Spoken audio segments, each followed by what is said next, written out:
Efésios, capítulo 1, os versos de 15 até o 23. É o fechamento do capítulo 1. Efésios, capítulo 1, 15 ao 23. Pegue a sua Bíblia, por favor. E eu vou pedir que, se você me perceber trocando alguma palavra, que você me perdoe, tá? Eu já percebi que eu troquei algumas palavras agora há pouco, a mente está um pouco cansada, então não se preocupe. Se eu trocar, você busca aí entender na sua mente. O pastor disse isso, tá? Daqui a pouco eu vou voltar e eu vou corrigir. Mas se eu trocar alguma palavra, me perdoe.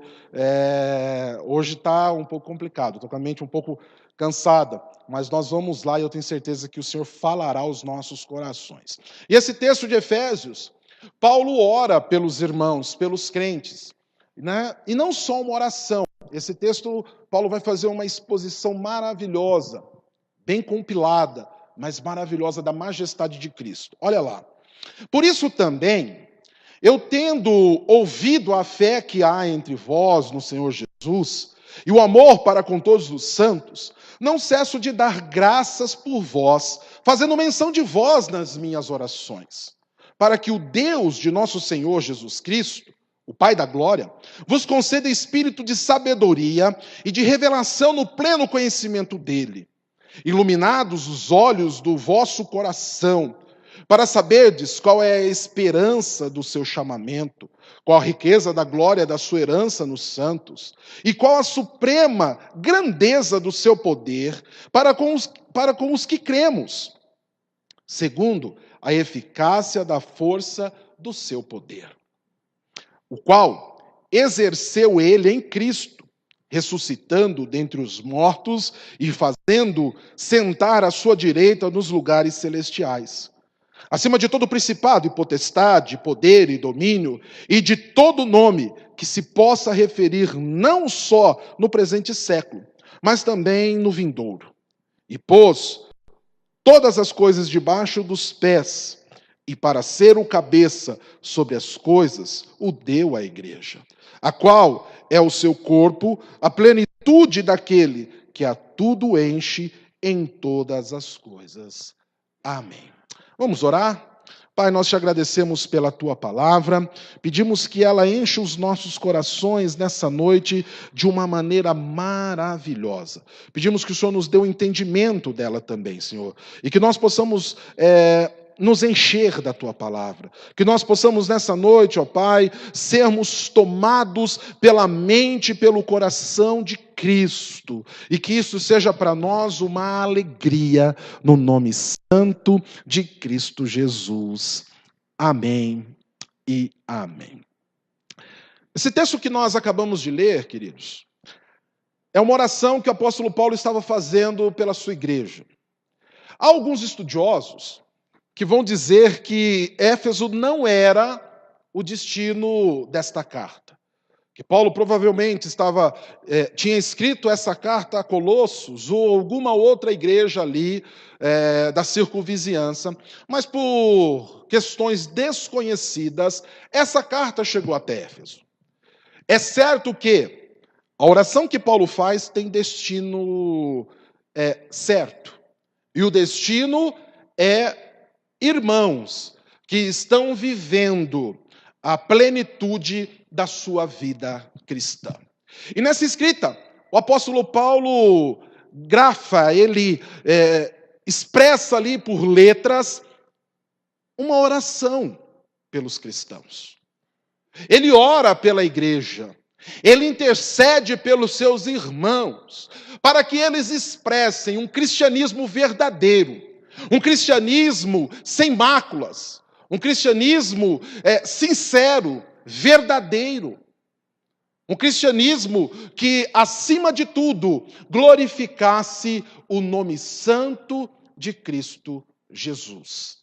Nessa oração, Paulo clama a Deus que o Senhor dos céus manifeste iluminação sobre a mente e o coração da igreja, para que a igreja entenda toda a ação de Deus sobre suas vidas. Na realidade, o que Paulo está fazendo aqui na sua oração não é um pedido egoísta, Como muitas vezes, e aqui eu estou generalizando, se não é esse o seu caso, não vista a carapuça, tá? Não faça isso.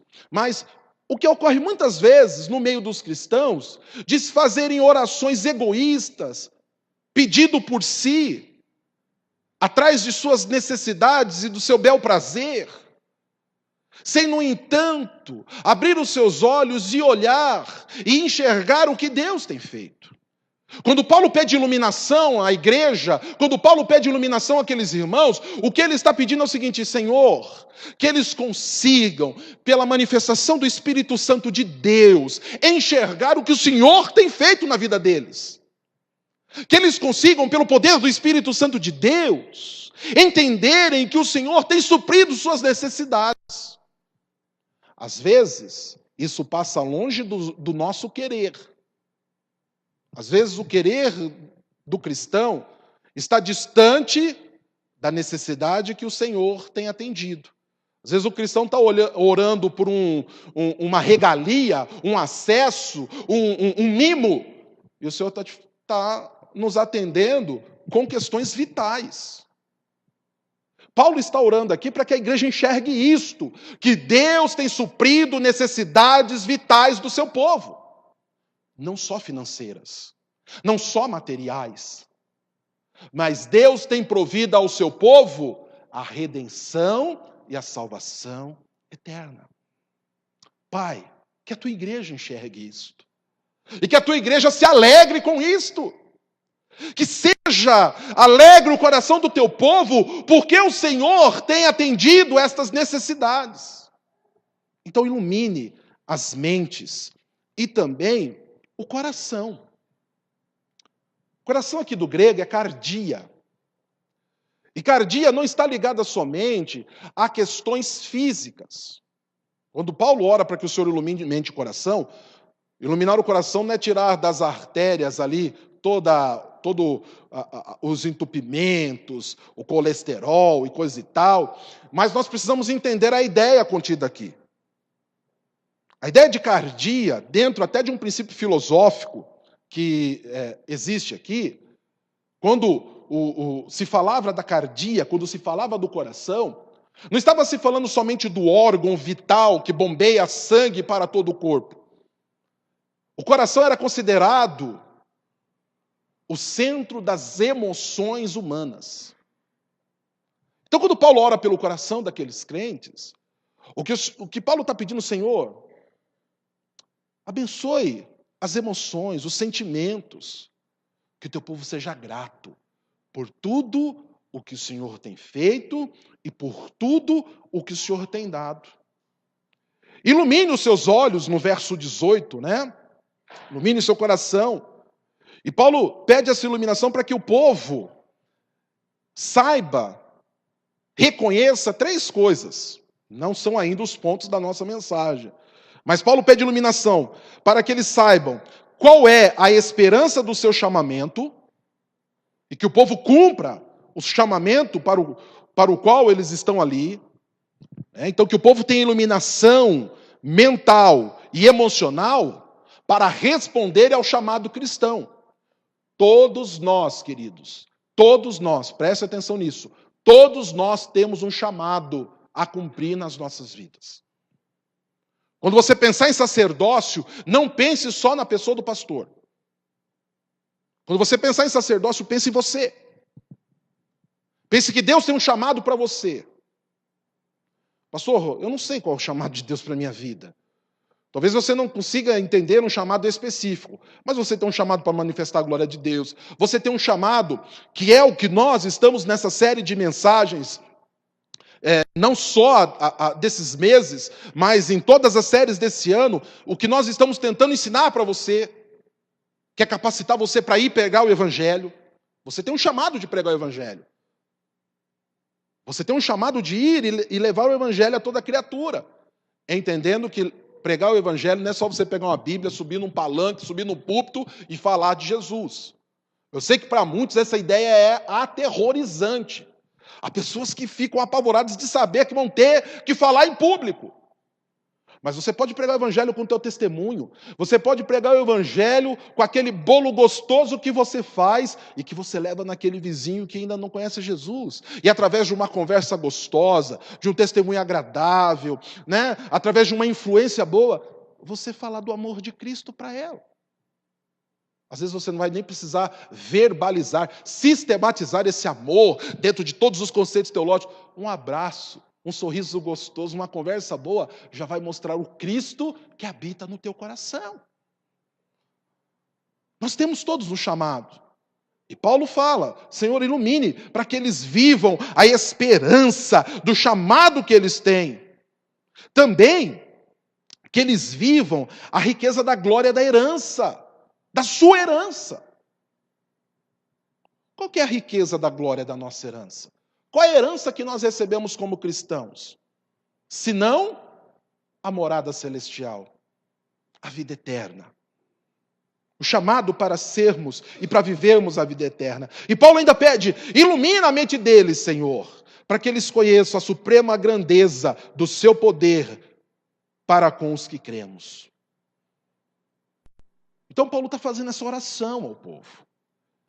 E ele está intercedendo para que esse seja o coração e a mente do povo. E aí, com essa oração, Paulo introduz aqui algo maravilhoso. Porque a partir do verso 20 desse texto que nós lemos, Paulo ele passa a expressar a grandeza e a magnitude do poder de Deus, que é manifesta e é revelada em Cristo Jesus. E aí, então, ele começa a falar da magnitude de Cristo. Muito provavelmente, expressando ou apoiado na ideia e nas palavras de cânticos que a igreja cantava antigamente. A exemplo do que acontece em Filipenses 2, de 5 a 11, em Colossenses 1, de 15 a 20. A igreja ela tinha uma inódica rica. Aquele salmo que nós lemos no começo, o Salmo 134, era um cântico da igreja lá da época de Davi, da igreja mais antiga, da época do reino de Israel. Como a igreja primitiva dos primeiros cristãos, tinha também cânticos.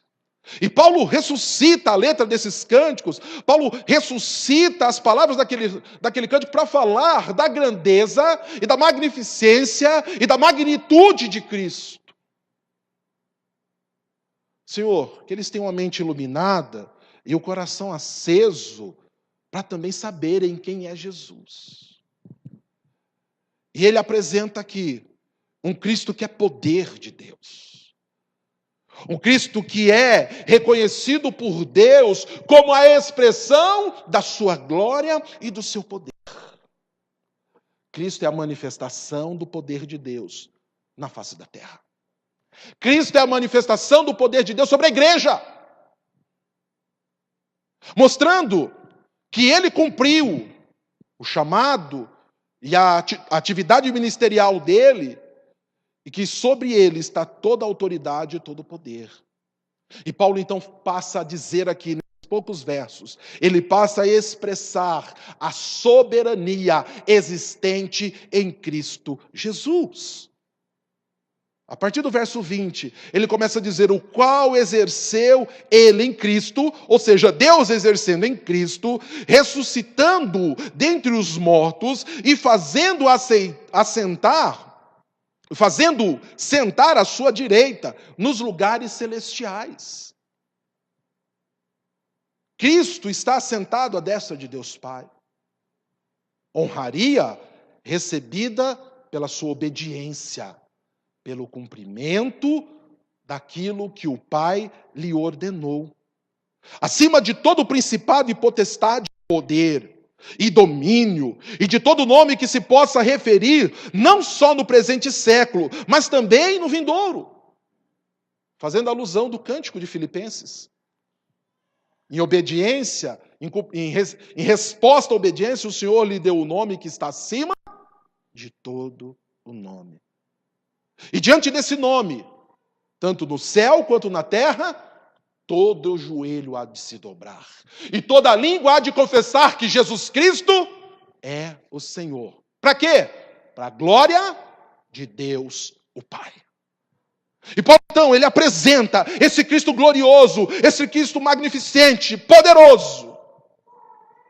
E ele, então, traz uma ideia, a qual eu quero que nós trabalhemos aqui nessa noite. E ele continua, então, a partir do verso 22, dizendo: e pôs todas as coisas debaixo dos pés, e para ser o cabeça sobre todas as coisas, o deu à igreja. Quando Paulo fala que o Senhor Deus colocou debaixo dos pés de Cristo todas as coisas, ele está fazendo alusão aqui, ele está recitando aqui a ideia que está lá no Salmo 8, verso 6. Depois você pode ler, a título de curiosidade. Ele está recitando aqui o Salmo 8, verso 6, indicando que Deus exaltou a Cristo sobre todas as coisas, incluindo também a sua igreja. Então Cristo é claramente apresentado aqui como cabeça dominante, que tem tudo e todos debaixo de seus pés, ou seja, debaixo de seus domínios e também debaixo de suas ordens. E nós podemos ver nesses versículos que o fato de Cristo ter toda a autoridade, apesar dele ter consigo toda a autoridade, isso não fez com que Cristo tivesse atitudes arrogantes, prepotentes.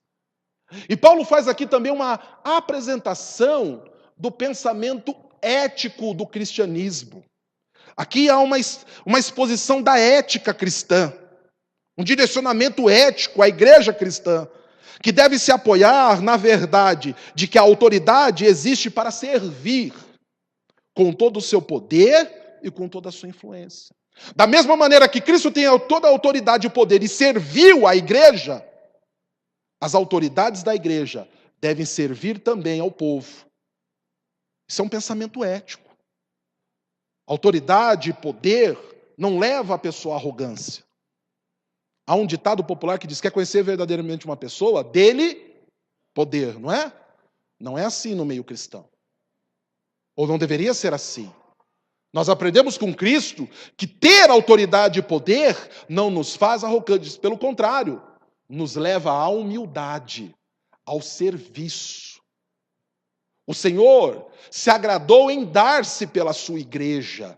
Ele teve prazer em dar-se pela sua igreja. Ele se doou pela sua igreja. O dar-se aqui é morrer pela sua igreja. A palavra nos garante e nos ensina que o Senhor se agradou em morrer pelos seus. Da mesma maneira, cada um de nós deve ter a atitude servil, de entrega diante do Senhor dessa igreja. E Paulo, então, diante de tudo isso que é exposto, ele nos apresenta Cristo como cabeça da igreja. E é isso que eu quero me deter com você nesse momento. O que significa, dentro dessa exposição, dentro desse ensinamento, Cristo ser o cabeça da igreja? O que isso traz para nós? Eu quero primeiro que você entenda as implicações bíblicas. E depois nós vamos trazer algumas aplicações para as nossas vidas. Então, o fato de Cristo ser o cabeça da igreja ressalta 3 coisas. A primeira delas que nós temos, a primeira é a outra, não é essa não. Isso. A primeira delas é que Cristo tem autoridade suprema sobre a igreja. Quando Paulo faz essa apresentação de Cristo, dizendo que ele tem debaixo dos seus pés todas as coisas, e que ele é o cabeça da igreja, a primeira coisa que ele nos ensina, ou a primeira coisa que nós podemos aprender, é que Cristo tem autoridade suprema sobre a igreja. A igreja, ela é governada por Cristo. Cristo é quem governa a igreja. Por isso eu volto a ressaltar algo que eu tenho ensinado, algo que eu tenho pregado a vocês, algo que eu tenho me esmerado em trazer para vocês, e eu quero que vocês entendam isso de uma vez por todas. Se é que já não entenderam, eu creio que já entenderam, mas eu quero que isso fique frisado na sua mente, que a igreja não existe para trazer resposta a anseios de homens. A igreja não existe para satisfazer a vontade do pastor. A igreja que são vocês não estão aí para que os meus prazeres sejam correspondidos. A resposta que vocês dão como igreja não é para a minha própria vontade. Não é a mim que vocês respondem, mas é a Cristo. A igreja não deve responder a anseios humanos. Não que o pastor não possa trazer direcionamentos, não que o pastor não possa trazer uma palavra, uma exortação, não que o pastor não tenha a autoridade que lhe foi outorgada. Ele tem. E nós devemos respeito às autoridades. Você deve, eu também devo. Agora, nós não respondemos espiritualmente como igreja à vontade do pastor. A igreja não é o que é para o que o pastor quer que ela seja. A igreja ela é o que é e ela deve ser o que ela é em resposta à vontade de Deus. É o que Deus quer para você. E o que Ele quer para você está expresso nas suas sagradas escrituras. E é isso que a igreja deve ser. Essa imagem messiânica de líderes, pastores, os homens que estão à frente, isso deve cair por terra. Não deve cair por terra o respeito, não deve cair por terra a obediência, porque isso um dia nós juramos quando professamos a nossa fé, de sermos obedientes às autoridades, de respeitarmos as autoridades, de subscrevermos às autoridades desde que elas permaneçam dentro do que preceitua as Sagradas Escrituras. Mas a igreja não é a igreja do pastor fulano de tal, ela é a igreja de Cristo. Ela pode até ter uma placa, igreja presbiteriana, mas ela deve corresponder à vontade de Cristo, porque Ele governa a igreja. Assim que tem que ser. Ele é o Senhor da igreja. Como cabeça, é Ele quem rege, é Ele quem direciona a igreja. É Ele quem guia a igreja. Quando a igreja está precisando atravessar sendas tortuosas, o vale da sombra da morte, os caminhos mais perigosos, mais difíceis, Ele é o nosso guia. Só Ele pode levar os seus até os céus. João 14,6. Eu sou o caminho, a verdade e a vida. Eu sou o caminho. Cristo Jesus é o caminho. Então é Ele quem guia a sua igreja. É nos seus passos que nós devemos andar. A igreja deve buscar atender dia após dia o chamado de Cristo e andar segundo os seus passos. Uma das grandes falhas da igreja dos dias atuais é não reconhecer a Cristo como seu cabeça e não andar segundo suas vontades. Eu vou resgatar um pouquinho aqui a ideia que eu trouxe agora há pouco do dízimo. Não pense você, quando eu trago uma mensagem, quando eu faço uma exortação, uma admoestação a respeito do dízimo, eu faço tranquilamente, o meu coração palpita. É duro falar de dinheiro, é duro falar dessas coisas, ainda mais nos dias que a gente vive, as pessoas se sentem incomodadas, se sentem cobradas, a gente fica preocupado em fazê-lo. Mas se a igreja andar nos passos de Cristo, se a igreja responder a guia que Cristo coloca, dizimar e ofertar é uma coisa natural para os crentes. O pastor não precisa fazer apelo. Não precisa haver exageros aqui de cima do púlpito em relação a isso. Por quê? Porque isso é natural. Se nós andamos segundo os passos de Jesus, nós vamos entender que quando dizimamos e ofertamos, não estamos fazendo isso para o bel prazer de homens. Mas nós fazemos isso em resposta, em direção ao que Cristo nos orienta. Por quê? Porque Ele é o guia da igreja. Saiamos um pouco desse particular. Em outras áreas da nossa vida. Nós não somos igreja só enquanto instituição. O que eu quero dizer com isso? Nós não somos igreja só aqui e agora, num domingo à noite. Amanhã cedo não somos igreja. Daqui a pouco, quando você sair por aquelas portas, e você for tomar um lanche, você voltar para a tua casa, e você for se relacionar com os teus filhos, com o teu cônjuge, você é igreja. E ali a tua vida tem que ser guiada pelos passos de Jesus. Ele tem que ser o teu guia das tuas relações interpessoais, na tua vida profissional. Porque ali você também é igreja. Então, quando nós falamos que Cristo tem toda a autoridade, nós dizemos, Ele é o guia da igreja. E é Ele quem dirige a igreja. Ele não só guia, Ele não só leva pelas sendas, mas Ele aponta os caminhos. Eu não vou só estar com você nessa jornada, mas eu vou dizer, agora é pela esquerda, agora é pela direita, agora é pelo caminho do meio, agora você vai parar, agora você vai andar. Ele quem dirige. Pastor, que decisão que eu tomo? Às vezes as pessoas chegam para mim com essa pergunta. Eu tenho uma situação, que decisão eu tomo? Querido, a primeira coisa que eu digo, ore. Ore, porque é a primeira coisa que eu faço, oro. Segundo, busque nas Sagradas Escrituras. Mas a Bíblia vai estar falando para mim a respeito da compra de um carro novo? Sim. Ela pode não dizer de maneira clara, olha, você vai lá, em vez de comprar um Gol, você compra um Passat. Mas ela vai estar dizendo para você como que você deve se portar diante das situações, que mente você tem que ter, mesmo que não tenha um versículo específico. Essa ideia que nós temos de tornar a Bíblia como um horóscopo, né? Vamos pegar aqui, vamos ver o que diz aqui. Não, você tem que ter o conhecimento da palavra na tua cabeça, para que tudo o que a palavra te ensina forme tudo o que você pensa e por todo lugar onde você vai. E se você conhece o que diz as Sagradas Escrituras, o Senhor é o guia do teu caminho, Ele que vai te direcionar. Então, isso é entender, isso é saber que Cristo tem toda a autoridade sobre a igreja. Uma segunda coisa que a gente aprende, dentro do que Paulo nos fala, quando Cristo apresenta Cristo como o cabeça da igreja, ele também nos ensina que Cristo tem união vital com a sua igreja. Ou seja, a igreja, ela deve ter uma união íntima e real com o cabeça do corpo, com o cabeça que é Cristo. Essa união de Cristo com a sua igreja é uma união íntima e real, como o da cabeça com o corpo.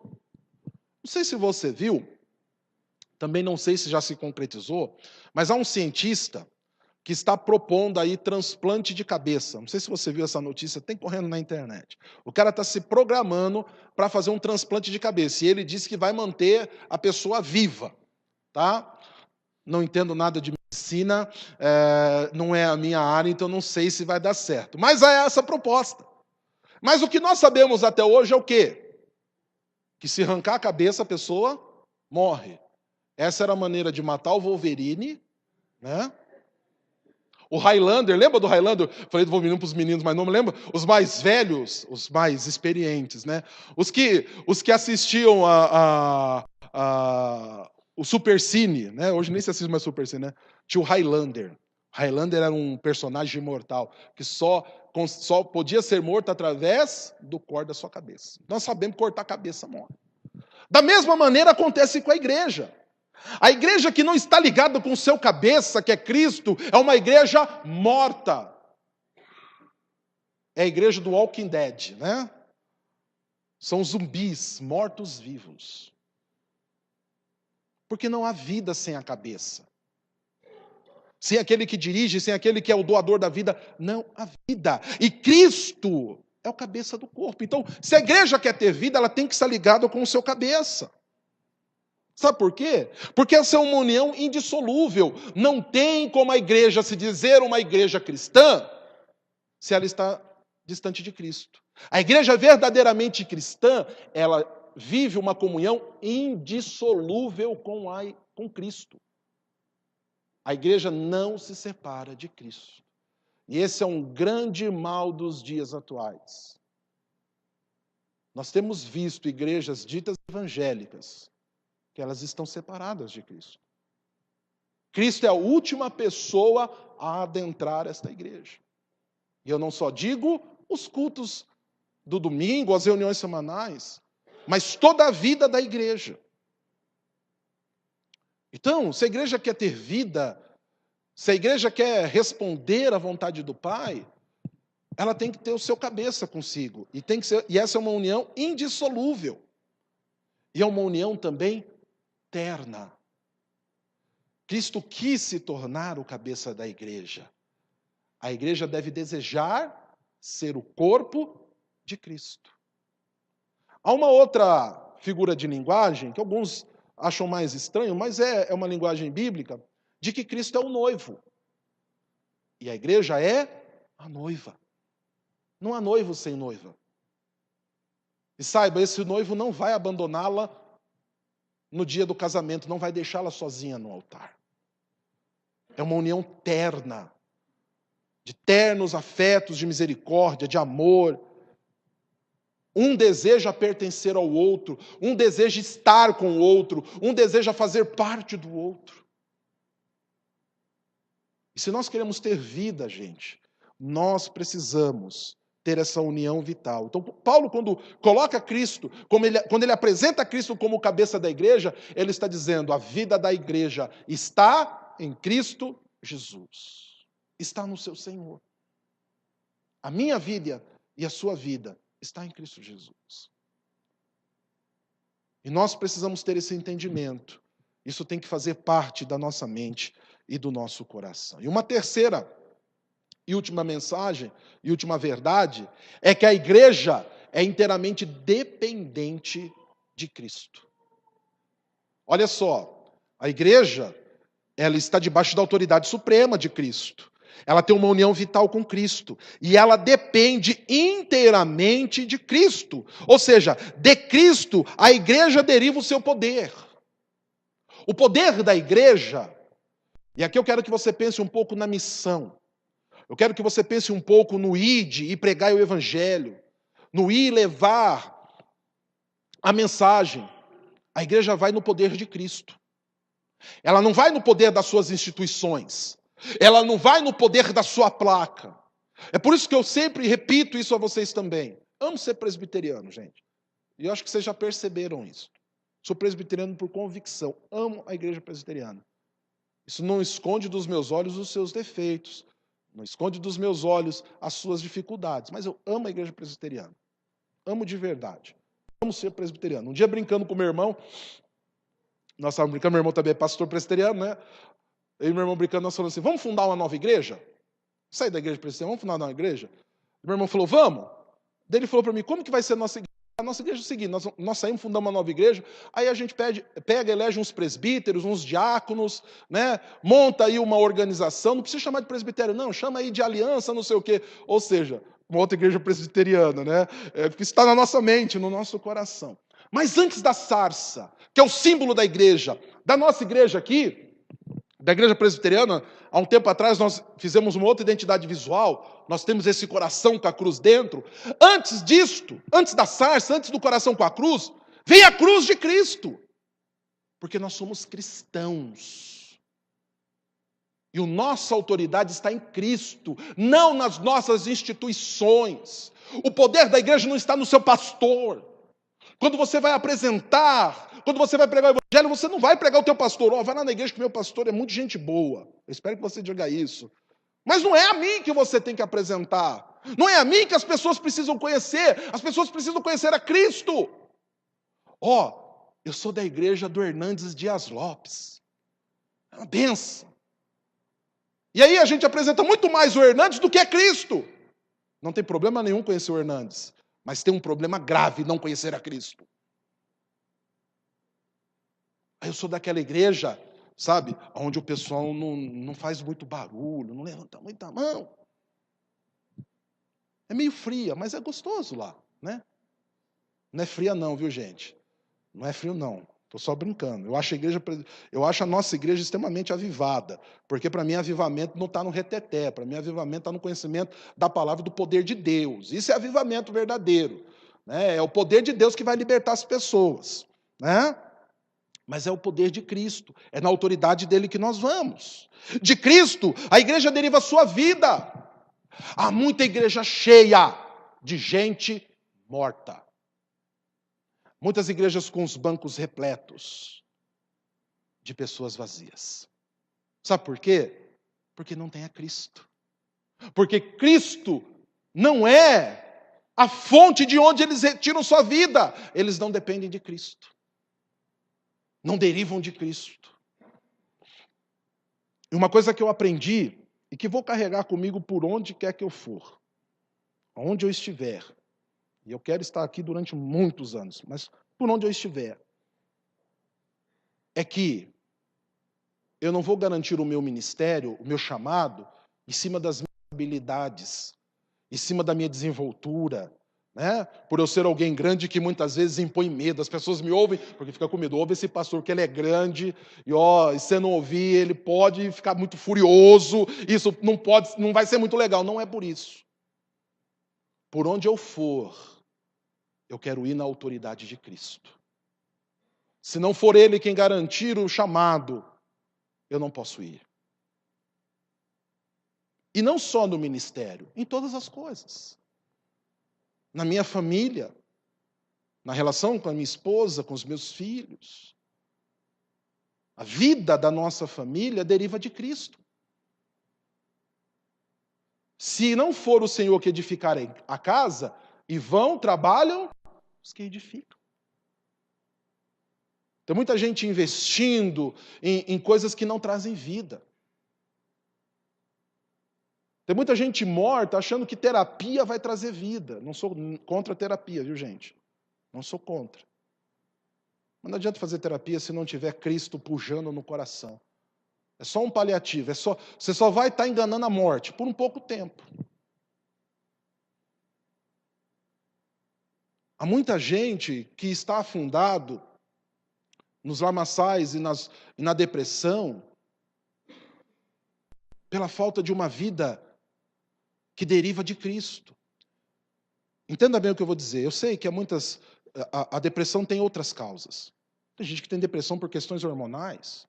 Tem gente que tem depressão por questões físicas, né? Por alguma deficiência física, eu sei disso. Mas é inegável que há muitas pessoas que vivem, que têm problemas de depressão por questões emocionais. E muitas pessoas enfrentam essa dificuldade emocional porque não têm uma espiritualidade fundamentada em Cristo. E se afundam nisto. É inegável isto. É inegável que pessoas que conhecem a Cristo têm uma fonte tamanha de alegria em seus corações que não há depressão que possa resistir. Pastor, eu tenho depressão por questões físicas e emocionais. Tome teu remédio, por favor. Pastor, eu estou com as minhas emoções em frangalhos. Procure a Cristo e o seu poder. Pastor, eu que tomo remédio para depressão, procure a Cristo e o seu poder da mesma forma. Agora, há pessoas que não têm vida porque estão longe de Cristo. E de Cristo a igreja deriva tudo o quanto é necessário para a sua existência. Tudo que a igreja precisa para existir vem de Cristo. Então, quando Paulo fala que Cristo é o cabeça da igreja, ele está dizendo: igreja, o que vocês precisam para existir está em Cristo. É Cristo quem vai sustentá-los. É Cristo quem vai dar força a vocês. Se não for o Senhor que esteve ao nosso lado, Israel que o diga. Se não for o Senhor, os nossos inimigos já nos teriam destruído. Então, a igreja, ela precisa, na sua existência, ela necessita de Cristo para existir. É isso que nós podemos aprender. Cristo, como Cristo sendo a igreja. E John Stott diz que tanto o universo quanto a igreja têm em Cristo o mesmo cabeça. Cristo é o cabeça do universo. Ele é o cabeça da igreja, segundo John Stott. E William Hendricks diz que no tocante à sua essência divina, Cristo, em sentido algum, pode depender da igreja, nem ser completado por ela. Contudo, como esposo, ele é incompleto sem a esposa. Como videira, não se pode pensar nele sem os ramos. Como pastor, não se pode vê-lo sem suas ovelhas. E também como cabeça, ele encontra a sua plena expressão em seu corpo, a igreja de Cristo. Então, nós somos a expressão de Cristo sobre a face da terra. E que Cristo nós temos apresentado às pessoas? Quando eu comecei essa série de mensagens, eu falei para vocês que a ideia era que você conhecesse mais a Cristo, para que você possa ir e pregar esse Cristo sobre a face da terra. Que Cristo você tem apresentado às pessoas? E eu quero fazer algumas perguntas a título de aplicação, para que você pense como tem sido a sua união com Cristo. Nós falamos aqui, nas nossas aplicações, que Cristo tem autoridade suprema sobre a igreja, que Cristo tem união vital com a sua igreja, e que a igreja é inteiramente dependente de Cristo. Só que eu não quero que você pense na igreja como uma instituição. Quem é a igreja de Cristo? Nós somos a igreja de Cristo. E à luz da oração de Paulo, como você avalia a sua vida espiritual como igreja de Cristo? Diante do que você ouviu aqui, é Cristo quem tem o domínio sobre sua vida, suas vontades e suas ações? Quando nós falamos da soberania de Cristo, é Ele quem tem domínio sobre sua vida, suas vontades e suas ações?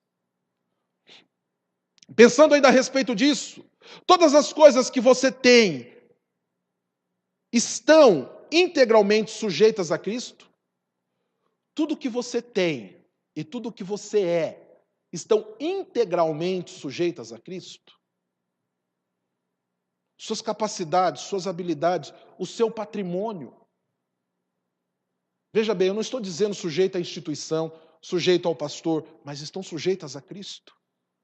Lembra daquele jovem rico? O que farei eu para herdar o reino dos céus? Guarda os mandamentos. Senhor, eu tenho feito todos, honrado pai e mãe, isso, aquilo outro. Olha, tu és seguidor das leis. Então vai, vende tudo que tens, dá aos pobres, depois vem e segue-me. E diz que aquele jovem voltou pelo seu caminho entristecido, porque era muito rico, possuidor de muitas coisas. E a tristeza dele estava em: eu não posso dispor disso tudo. O que você tem, o que você é, está à disposição de Cristo? Não pense que essa pergunta eu não me faço todos os dias. O que eu tenho, o que eu sou, está à disposição de Cristo? É a Ele que é tributada toda a glória? Luz também disto. Você tem vivido uma união vital com Cristo? É de Cristo que você tira a tua força vital? A tua vida está em Cristo? A tua casa está construída sobre a rocha? Você tem dependido de Cristo e tem expresso isso em sua vida devocional, em sua vida diária? Você tem dependido de Cristo integralmente? Você recita aquela doxologia final, porque dele, para ele e por meio dele são todas as coisas, a ele toda a glória eternamente. Amém e amém? Em quem você confia mais? E essa pergunta está no final para que você realmente pense. Em quem você confia mais? Em você, no que você tem, ou em Cristo Jesus? Quem você confia mais? Em você, em Mamon, ou em Cristo Jesus? Às vezes nós dizemos que Cristo é o nosso cabeça, mas quando inquiridos, todas as respostas aqui são negativas. Quando inquiridos, metade é negativo. Pastor, eu estou melhor do que isso, porque só uma foi negativa. Já errou o caminho. Porque a resposta de todas aqui tem que ser: sim, eu dependo de Cristo. Sim, Cristo é o Senhor sobre a minha vida. Porque se nós não acreditarmos e não vivermos isto, não adianta nós sairmos e pregarmos o Evangelho. Estamos sendo hipócritas. Se nós não cremos nisso, não adianta doarmos a missões. Estamos sendo hipócritas. Se nós não cremos nisso, não adianta dizermos que somos cristãos. Estamos sendo hipócritas. Que o Senhor nos ajude. Que como cabeça, nós possamos entender essa magnitude e viver segundo a sua vontade, no nome de Cristo Jesus. Eu quero orar por você. Bondoso Deus, levantamos a nossa voz diante daquilo que foi exposto aqui, pedindo que o Senhor tenha misericórdia. E pedindo ao Pai que nós possamos responder positivamente ao chamado que o Senhor tem para nós. Que nós possamos entender, ó Pai, que o Senhor é a autoridade suprema sobre as nossas vidas. Entender, ó Pai, que não há vida se não estivermos unidos vitalmente a Ti. E que, Pai, nós dependemos inteiramente de Ti. Como igreja, como cristãos, dependemos do Senhor. E que a nossa vida possa ser assim. Nosso casamento, na educação dos nossos filhos, na nossa vida profissional, na nossa devoção diária, dependentes do Senhor. Porque a Ti, ó Pai, pertence toda a glória, e nós somos feituras Tuas. Nós somos filhos Teus, e queremos corresponder ao Teu chamado e à Tua vontade, no nome de Cristo Jesus. Amém e amém. Guarde essa palavra no teu coração. E assim nós nos despedimos dessa série de mensagens. Foi muito boa.